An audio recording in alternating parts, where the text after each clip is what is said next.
আউযুবিল্লাহি মিনাশ শাইতানির রাজিম বিসমিল্লাহির রহমানির রহিম। প্রিয় শিক্ষার্থীবৃন্দ, আসসালামু আলাইকুম। আজ আমরা তোমাদেরকে আধুনিক পদার্থবিজ্ঞানের সূচনার সমাধান ক্লাস করব। ইতিমধ্যেই তোমরা আধুনিক পদার্থবিজ্ঞানের 12টা কোশ্চেন নিশ্চয়ই তোমাদের অনলাইন ক্লাসে পেয়ে গেছে। এখন আমরা ওই 12টার মধ্যে কয়েকটা সমাধান করব। দুটো ক্লাসে আমি 5-6টা তোমাদেরকে সমাধান করে দেব। তা আজকে আমরা শুরুতেই যেটা করছি সেটা হলো ঢাকা বোর্ড 2019। তোমাদের শীটে আছে ঢাকা বোর্ড 2019-এর প্রশ্নটা এরকম: ইলেকট্রনের সাথে সংঘর্ষের ফলে 4400 অ্যাংস্ট্রম তরঙ্গ দৈর্ঘ্যের আপতিত ফোটন। আমি উদ্দীপকটা পড়ছি। ইলেকট্রনের সাথে সংঘর্ষের ফলে 4400 অ্যাংস্ট্রম তরঙ্গ দৈর্ঘ্যের আপতিত ফোটন 60 ডিগ্রি কোণে বিক্ষিপ্ত হয়ে একটি ধাতব পৃষ্ঠকে আঘাত করে। ধাতব পৃষ্ঠের কার্যপেক্ষক 2.5 ইলেকট্রন ভোল্ট। এখানে দেয়া আছে H অর্থাৎ প্লাঙ্কের ধ্রুবক সমান 6.63 × 10⁻34 জুল সেকেন্ড। C আলোর বেগ equal to 3 × 10⁸ metre per second. এগুলি দেয়াই আছে। M নট ইলেকট্রনের নিশ্চল ভর বা স্থির অবস্থায় ভর ইলেকট্রনের 9.1 × 10⁻31 কেজি। এই তথ্যগুলো দেওয়াও আছে। আমাদেরকে প্রথমে বের করতে বলছে। আমি আবারও বলে নেই, এই সৃজনশীলের বইয়ে যেগুলি আছে গ ঘ, আমাদের অনলাইন ক্লাসে যে প্রশ্নগুলো দিয়েছি তাতে ওগুলি ক খ আকারে আছে। তা আপতিত ফোটনের শক্তি ক। আপতিত ফোটনের শক্তি কত? আপতিত ফোটনের শক্তি, এটা প্রশ্নটা তোমাদের শীটের 1 নাম্বার প্রশ্ন। এটা ঢাকা বোর্ড 2019। ঢাকা বোর্ড 2019-এর কোশ্চেন। কতে বলা হয়েছে, কি চাওয়া হয়েছে কতে? আপতিত ফোটনের শক্তি কত? আমরা আপতিত ফোটনের শক্তি নির্ণয় করব। আপতিত ফোটনের শক্তি, এটা প্রশ্নটা ক। আপতিত ফোটনের শক্তি, আপতিত ফোটনের শক্তি তোমরা ইতিপূর্বেই জানো যে ফোটনের শক্তি E = hf অথবা hc/λ। সুতরাং আপতিত ফোটনের শক্তি E = hc/λ। যেহেতু এখানে ল্যামডা তরঙ্গ দৈর্ঘ্য দেওয়া আছে, hc/λ। এখানে h এর মান দেয়াই আছে প্রশ্নে। h = 6.63 × 10⁻34 joule second. 34 joule second. C আলোর বেগ C = 3 × 10⁸। এগুলি তোমাদের মুখস্থ থাকবে এই মানগুলো। Joules metre per second, metre per second. Lambda তরঙ্গ দৈর্ঘ্য, ল্যামডা = এক্ষেত্রে উদ্দীপকে দেয়া তরঙ্গ দৈর্ঘ্য, আপতিত ফোটনের তরঙ্গ দৈর্ঘ্য 4400 অ্যাংস্ট্রম, 4400 অ্যাংস্ট্রম = 4400 × অ্যাংস্ট্রম কে মিটারে নিতে গেলে 10⁻10 গুণ করতে হয়। 4400 অ্যাংস্ট্রম হলো 4400 × 10⁻10। এই মিটারে চলে গেল। সবকিছু এখন SI এককে আছে। সুতরাং E = হবে, এই মানগুলো যদি বসাই, তাহলে আমরা মানগুলি বসিয়ে দেখাবো না, সময়ের প্রয়োজন। তাহলে ফলাফল হয় মানগুলো বসালে 4.52 into 10 to the power minus 19 joule. এই এত জুল ইলেকট্রন আপতিত ফোটনের শক্তি এত জুল। আর এটাকে যদি আমরা জুল এককে না নিয়ে ইলেকট্রন ভোল্ট এককে নেই তাহলে এত সমান হবে ইলেকট্রন ভোল্ট এককে নিলে equal to 4.52 into 10 to the power minus 7 minus 19 জুলকে electron ভোল্টে নিতে হলে ইলেকট্রনের আধান 1.6 into 10 to the power minus 19 দিয়ে ভাগ করতে হয়। জুলকে ইলেকট্রন ভোল্টে নিতে গেলে এত দিয়ে ভাগ করতে হবে, তাহলে এটা ইলেকট্রন ভোল্ট হয়ে যাবে এককটা। ইলেকট্রন ভোল্ট কাজ বা শক্তির একটা একক। তো এটা ভাগ করলে আমরা যেটা পাই মানটা হয় 3.83 ইলেকট্রন ভোল্ট। এই আমরা ক পেয়ে গেলাম। খতে কি বলেছে? খতে বের করতে বলেছে যে ফটো ইলেকট্রন এবং বিক্ষিপ্ত ইলেকট্রনের মধ্যে কোনটির গতিশক্তি বেশি হবে। ফটো ইলেকট্রন এবং বিক্ষিপ্ত ইলেকট্রনের মধ্যে কোনটির গতিশক্তি বেশি হবে। আমরা বিক্ষিপ্ত ইলেকট্রনের শক্তি কোনটা, বিক্ষিপ্ত ইলেকট্রনের শক্তি আর ফটো ইলেকট্রনের শক্তি বের করব। এটা খ। বিক্ষিপ্ত ইলেকট্রনের শক্তি, বিক্ষিপ্ত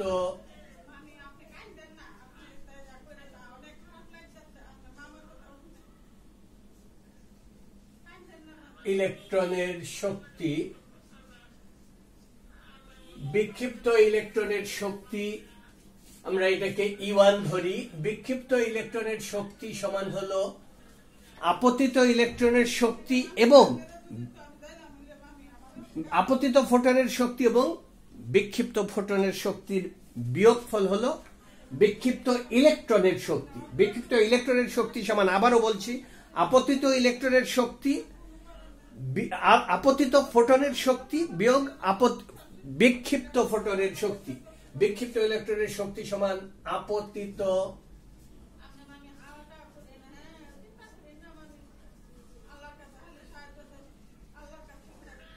ইলেকট্রনের শক্তি, আপতিত ফোটনের শক্তি, ফোটনের শক্তি বিয়োগ বিক্ষিপ্ত ফোটনের শক্তি। এই দুইটা ফোটনের শক্তির বিয়োগফলই হলো বিক্ষিপ্ত ইলেকট্রনের শক্তি। বিক্ষিপ্ত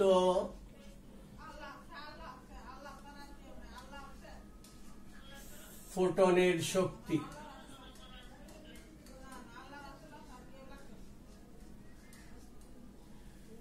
ইকুয়াল টু আপতিত ইলেকট্রনের শক্তি সমান হলো hc, যেটা আমরা একটু আগে আপতিত ফোটনের শক্তি যেটা একটু আগে বের করলাম, hc বাই ল্যামডা মাইনাস বিক্ষিপ্ত ফোটনের শক্তি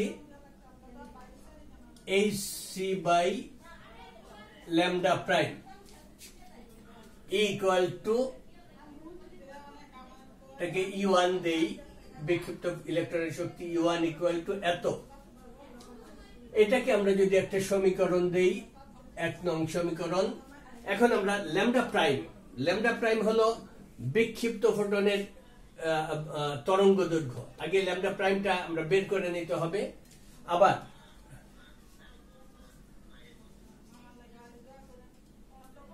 ল্যামডা প্রাইম ইকুয়াল টু বিক্ষিপ্ত ফোটনের তরঙ্গ দৈর্ঘ্য। ল্যামডা প্রাইম, এটা একটা সূত্র আছে, lambda prime equal to lambda minus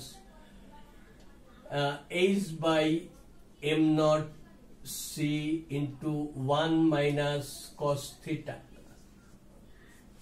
এখানে m নট ইলেকট্রনের নিশ্চল ভর, m নট ইকুয়াল টু, জায়গা কম আমি একটু ছোট করে লিখছি, m নট ইকুয়াল টু ইলেকট্রনের নিশ্চল ভর 9.1 into 10 to the power minus 31 kg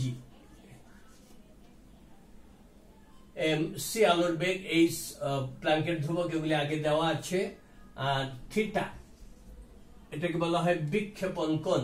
theta equal to 60 degree উদ্দীপকে দেয়া আছে 60 ডিগ্রি। এই মানগুলি যদি আমরা বসাই তাহলে ল্যামডা প্রাইম ইকুয়াল টু পাই, আমরা ল্যামডা প্রাইমের মান পাই 44.21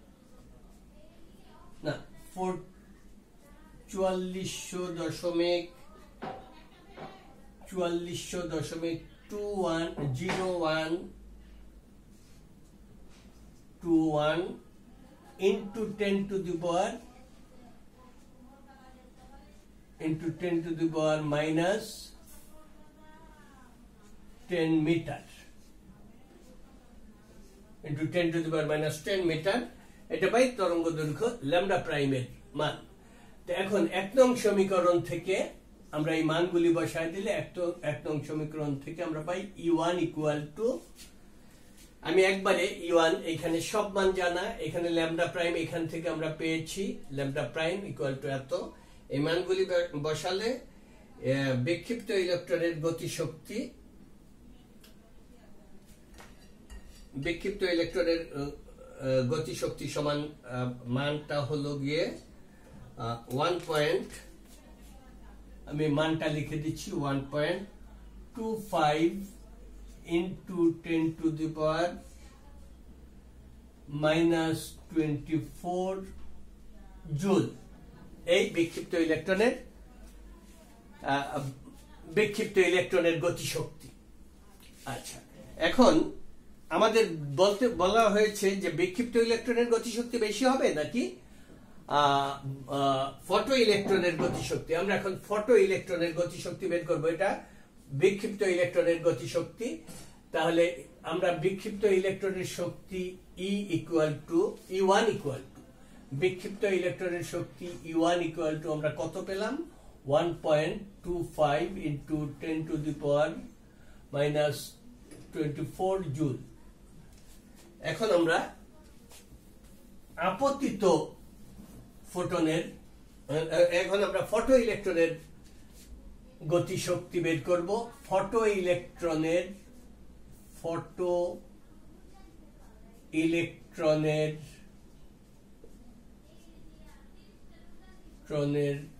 গতিশক্তি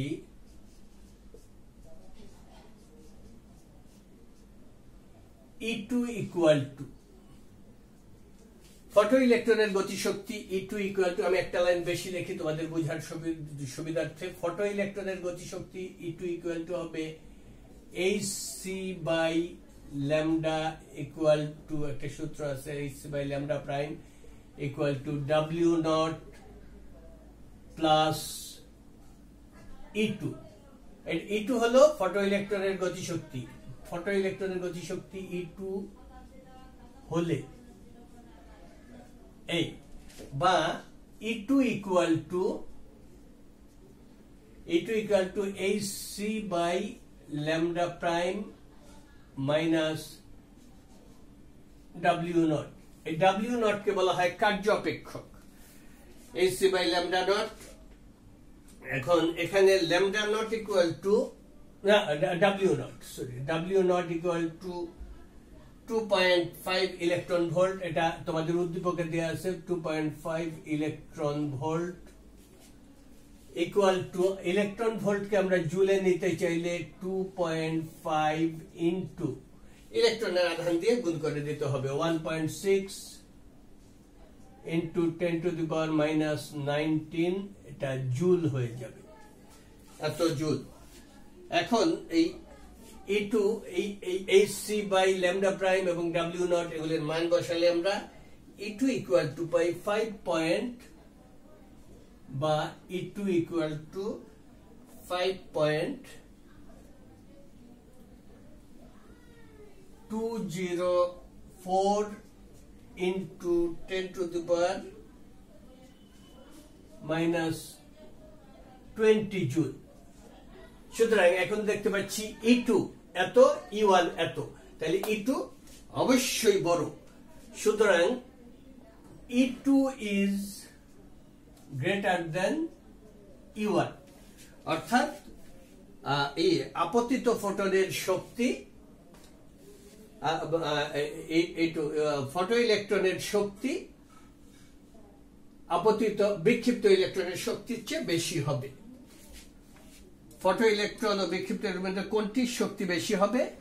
E2 is greater than এত, অর্থাৎ ফটো ইলেকট্রনের শক্তি, যে ফটো ইলেকট্রনের শক্তি E2 বেশি হবে কার চেয়ে? বিক্ষিপ্ত ইলেকট্রনের শক্তি E1 এর চেয়ে। এই আমরা 1 নম্বর প্রশ্ন আমাদের মানে শেষ করলাম। এরপর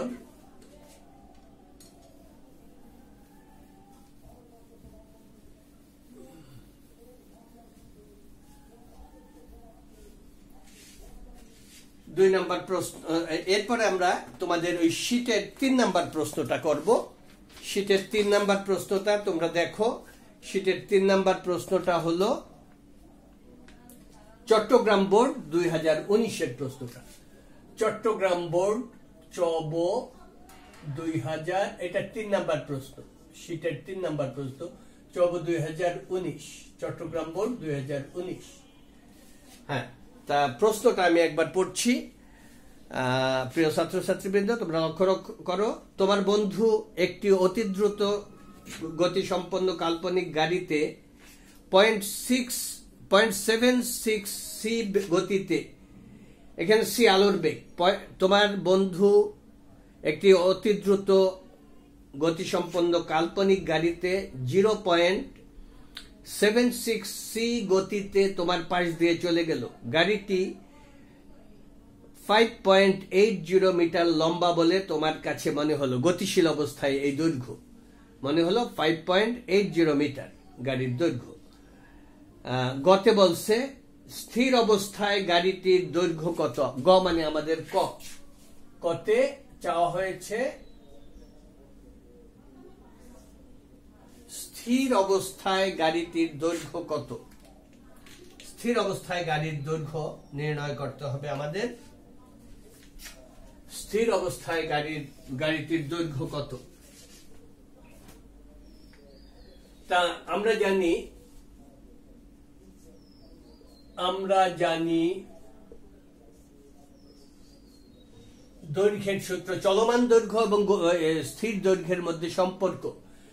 চলমান দৈর্ঘ্য এল এবং স্থির দৈর্ঘ্য এল নট হলে আমরা জানি L equal to L naught √1 minus V square by C square. এখানে বলছে প্রশ্নে গতি চাওয়া হয়েছে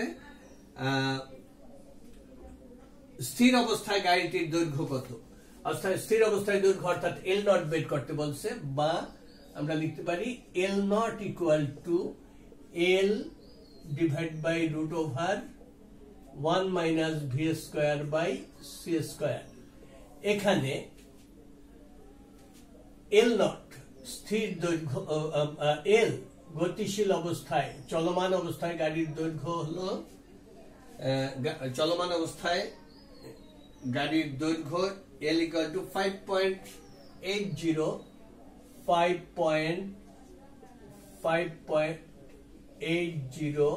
metre, 5.80 metre.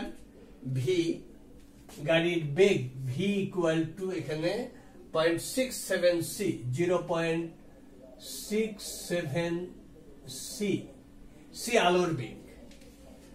L naught equal to what? L naught অর্থাৎ স্থির অবস্থায় দৈর্ঘ্য, L naught equal to what?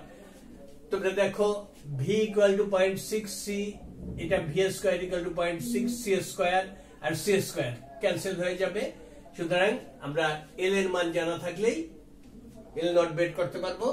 এবং এখানে সুতরাং এখানে আমি মানটা তোমাদের লিখে দিচ্ছি, এল নট ইকুয়াল টু, এগুলির মান বসালে এল নট ইকুয়াল টু পাওয়া যায় 8.92 মিটার, 8.92 মিটার। এই হলো ক, স্থির অবস্থায় গাড়ির দৈর্ঘ্য। এরপর খ,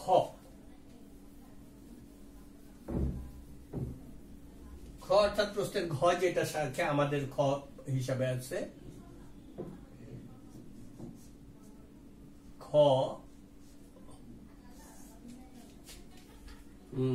খতে কি বলছে? খতে চাওয়া হয়েছে তোমার ঘড়িতে 20 সেকেন্ড সময় অতিবাহিত হলে তোমার বন্ধুর ঘড়িতে অতিবাহিত সময় বেশি না কম হবে? তোমার ঘড়িতে অতিবাহিত সময় 20 সেকেন্ড, তোমার বন্ধুর ঘড়িতে সময় কি তার চেয়ে বেশি হবে? 20 সেকেন্ডের চেয়ে বেশি হবে না কম হবে? অর্থাৎ বন্ধুর ঘড়ি, অর্থাৎ বন্ধু তোমার গাড়িতে ছিল, বন্ধুর ঘড়ির সময় তোমার ঘড়ির সময়, আমরা জানি স্থির এবং গতিশীল সময়ের মধ্যে সম্পর্ক টি ইকুয়াল টু, আমরা জানি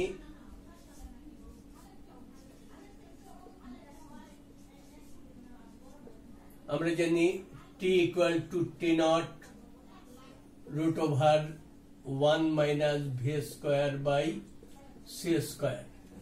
এখানে টি হলো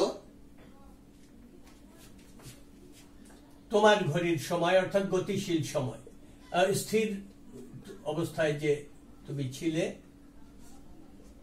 তোমার ঘড়ির সময় টি ইকুয়াল টু কত? 20 সেকেন্ড।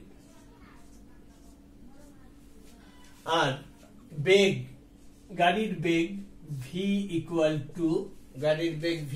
টু পয়েন্ট, আগেই দিয়েছিল 0.76 সি। আর তোমার বন্ধুর সময় যদি টি নট হয়, তাহলে T not equal to what? বা আমরা লিখতে পারি T not equal to T root over 1 minus V square by C square. V equal to এত সি, এই সি এবং সি ক্যান্সেল হয়ে যাবে, তাহলে তোমার বন্ধুর জন্য সময় টি নট ইকুয়াল টু হবে, সুতরাং টি নট, ওই মানগুলি বসালে টি নট ইকুয়াল টু আমরা পাই 12.998 সেকেন্ড। তাহলে সুতরাং এই টি নট হলো 12.78, টি হলো 20, টি নট ইজ লেস দেন টি। তাহলে তোমার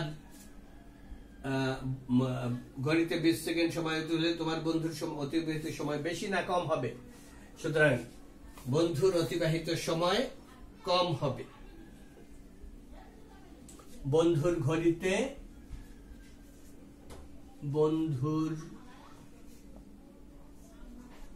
ঘড়িতে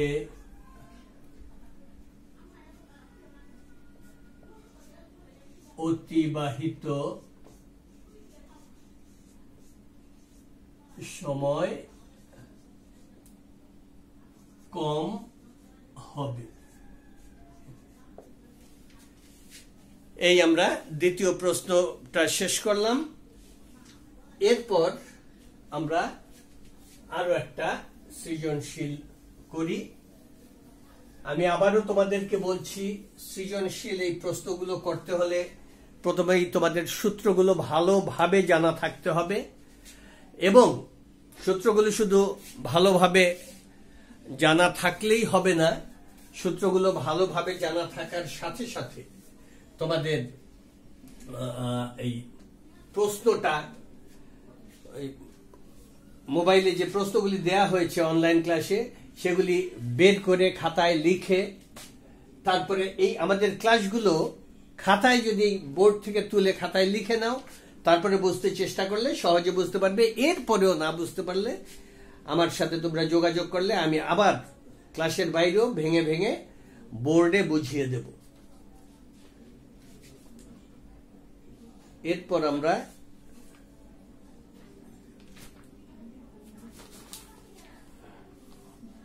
পাঁচ নাম্বার, তোমাদের শীটের 5 নাম্বার 1, 3, 5 এই তিনটা আমরা এখন করছি। শীটের 5 নাম্বার প্রশ্ন হলো, 5 নাম্বার প্রশ্ন ঢাকা বোর্ড 17, ঢাকা বোর্ড 2017 প্রশ্নটা, এটা এখন করে দেব।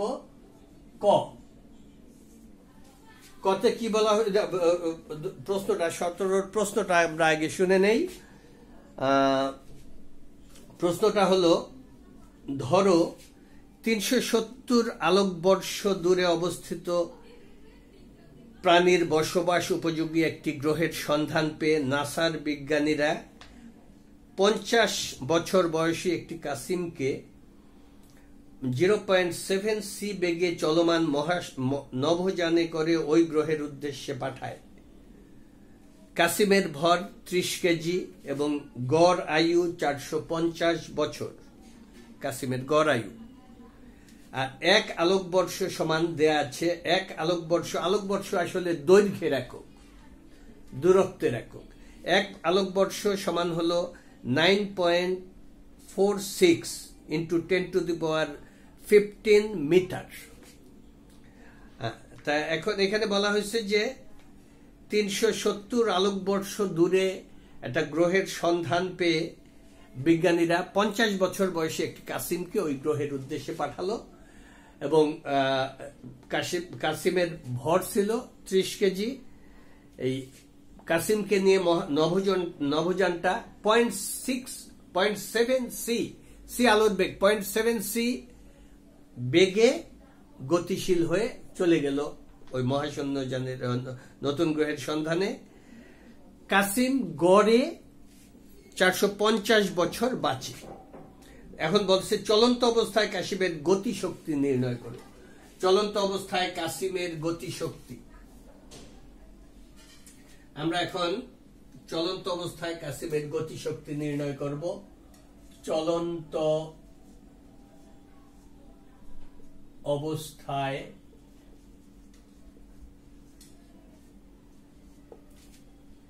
কাসিমের গতিশক্তি, কাসিমের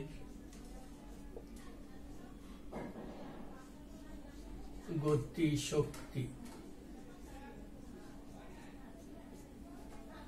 আমরা জানি চলন্ত অবস্থায় ভর বা চলমান ভরকে এম এবং স্থির ভরকে এম নট ধরা হয়। যেহেতু এটা চলমান অবস্থায় কাসিমের গতিশক্তি বের করতে বলছে, চলন্ত অবস্থায় কাসিমের গতিশক্তি E = mc²। এম হলো কাসিমের চলমান ভর। এখানে m = তোমাদেরকে আমি একটু বোঝানোর জন্য, এখানে m গতিশীল ভর m আর স্থির ভর m নট এর মধ্যে সম্পর্ক হলো m = m0 √1 - v²/c²। এখানে m0 কাসিমের স্থির ভর m0 = কাসিমটা কত কেজি ভরের ছিল? 30 কেজি। কাসিমের স্থির ভর m0 = 30 কেজি। m0 = 30 কেজি আর v = 0.7 সি। এখানে প্রশ্নেই দেয়া আছে v = 0.7 সি। এই মানগুলি বসালে m0 এবং v এর মান বসালে c এর মান আমরা জানি। m = কাসিমের ভর, চলমান ভর m = পাওয়া যায় 42 কেজি। স্থির ভর m0 হলো 30 কেজি, চলমান ভর m = পাওয়া যায় 42 কেজি। এখন এই m এর মান এবং c আলোর বেগ 3 × 10⁸ মিটার পার সেকেন্ড, এটা জানা জিনিস, আমি বারবার লিখছি না। বা E = তাহলে আমরা m এবং c² এর মান যদি বসিয়ে দেই, m এর মান এখান থেকে পেলাম, আলোর বেগ c² জানি, = হয় 3.781 × 10⁻18 জুল। তাহলে চলন্ত অবস্থায় কাসিমের গতিশক্তি এত জুল। এরপর ঘতে কি চাওয়া হয়েছে? ঘতে বলেছে যে কাসিমটি জীবিত অবস্থায় ওই গ্রহে পৌঁছাতে সক্ষম হবে কিনা। কাসিমটা রওনা দিয়েছে কত দূর থেকে?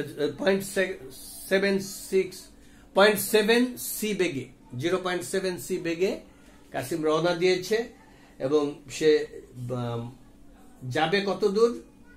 একটা গ্রহে যাবে যার দূরত্ব 370 আলোকবর্ষ দূরে আছে ওই গ্রহটা। তা কাসিমটা 50 বছর বয়সে রওনা দিয়েছে।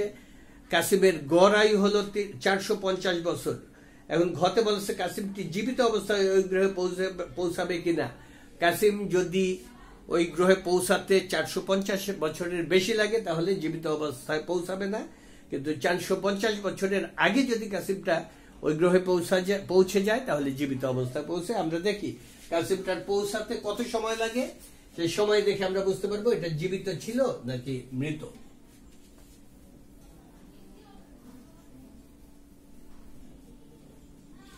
তা আমরা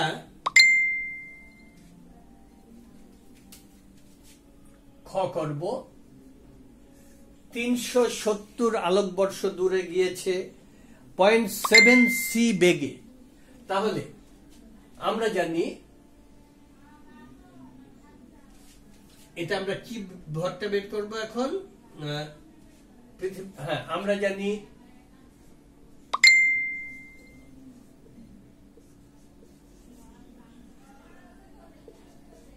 পৃথিবীর হিসাবে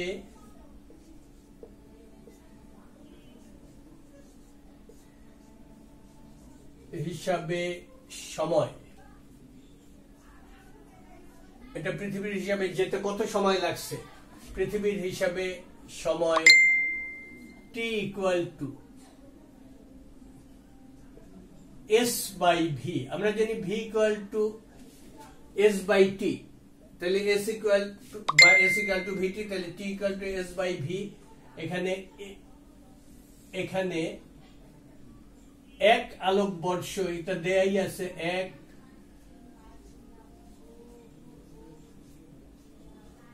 আলোকবর্ষ সমান 9.46 into 10⁻15 মিটার। সুতরাং এখানে s দূরত্ব, আমাদের দূরত্ব s = 370 আলোকবর্ষ।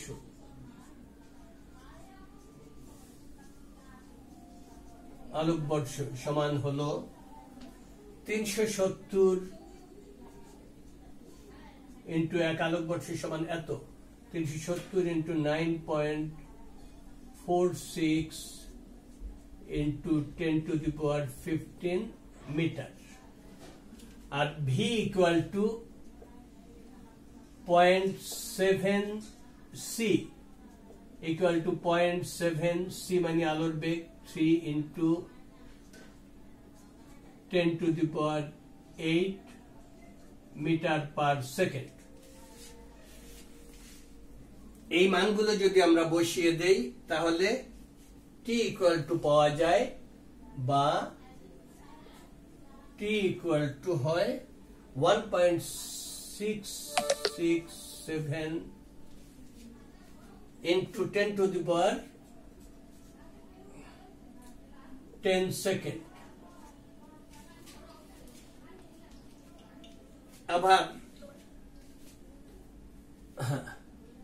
আবার নভোযানের হিসাবে সময় t0 হলে, এটা পৃথিবীর হিসাবে সময় t। যেহেতু কাসিমটা নভোযানের ভিতরে ছিল, নভোযানের হিসাবে সময়, আবার নভোযানের হিসাবে আমি এইটুকু জায়গা মুছে ফেলি। আবার নভোযানের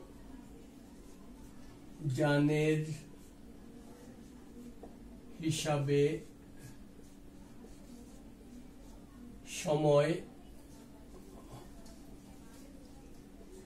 t0 হলে, নভোযানের হিসাবে সময়, অর্থাৎ কাসিমটা নভোযানে আছে, ওর তার জন্য সময় যদি t0 হয়, তাহলে আমরা সূত্রটা জানি t = t0/√, 1 minus v square by c square, বা t naught equal to, আমরা t naught টা বের করব, t naught equal to t into root over 1 minus v square by c square। এই মানগুলি যদি আমরা বসিয়ে দেই তাহলে t naught equal to পাওয়া যায় 377.5 বছর, এত ইয়ার বছর। তাহলে যাত্রাকালের কাসিমের বয়স ছিল, যাত্রাকালে যখন রওনা দিয়েছে, যাত্রাকালে কাসিমের বয়স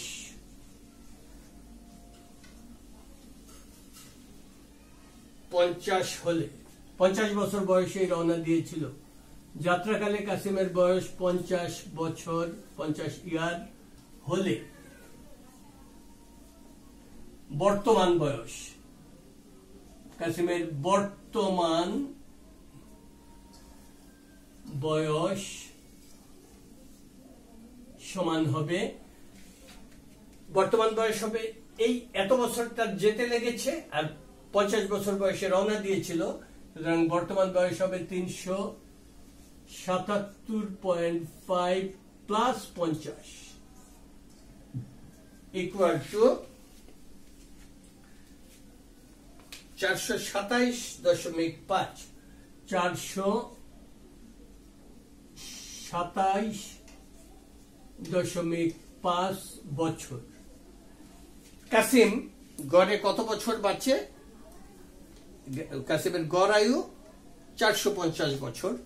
কাসিম পৌঁছে গেছে এত বছর সময়, 427 বছর সময়, সুতরাং কাসিমটি জীবিত থাকবে।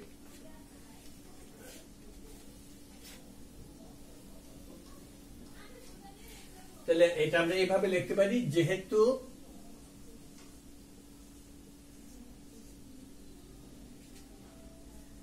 কাসিমের গড় আয়ু 450 বছর, কিন্তু তার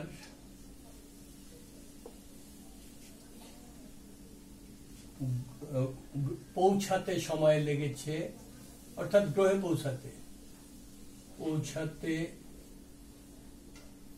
সময় লাগে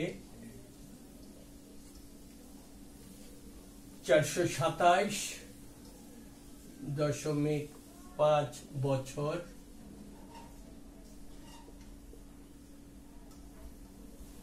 সুতরাং কাসিমটি জীবিত অবস্থায় পৌঁছাবে।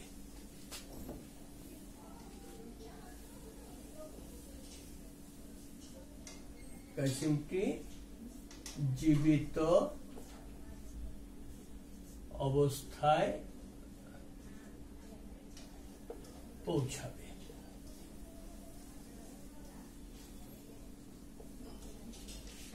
কাসিমটি জীবিত অবস্থায় পৌঁছাবে। তা আমার প্রিয় শিক্ষার্থী বন্ধুগণ, আমরা এ পর্যন্ত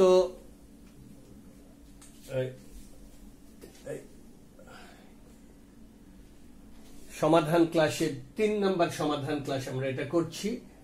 এর আগে পদার্থের গাঠনিক ধর্মের উপর 2টা সমাধান ক্লাসে 4টা সমাধান আমরা করে দেখিয়েছি। আর আজকে আধুনিক পদার্থবিজ্ঞানের সূচনার প্রথম সমাধান ক্লাসে আমরা 3টা সমাধান করলাম। আগামী ক্লাসে আমরা নিশ্চয়ই আরো 3টা করে দেখাতে পারবো। তা তোমরা প্রশ্নগুলো ভালো করে দেখবে, প্রশ্নগুলো ভালো করে দেখে আমার এই সমাধান ক্লাসটা ভালো করে দেখবে। এবং আমি আবারও বলি, যদি পারো খাতায় এটা তুলে তারপরে দেখো, বুঝতে সহজ হবে। তারপরেও কোনো কিছু বোঝার বা জানার থাকলে তোমরা যদি আমার সাথে ফোনে যোগাযোগ করো, আমি তোমাদেরকে আমি সহায়তা করবো ইনশাল্লাহ। আগামী ক্লাসে আবার দেখা হবে। আসসালামু আলাইকুম। ভালো থাকবে এই আশা করছি, ঘরে থাকবে।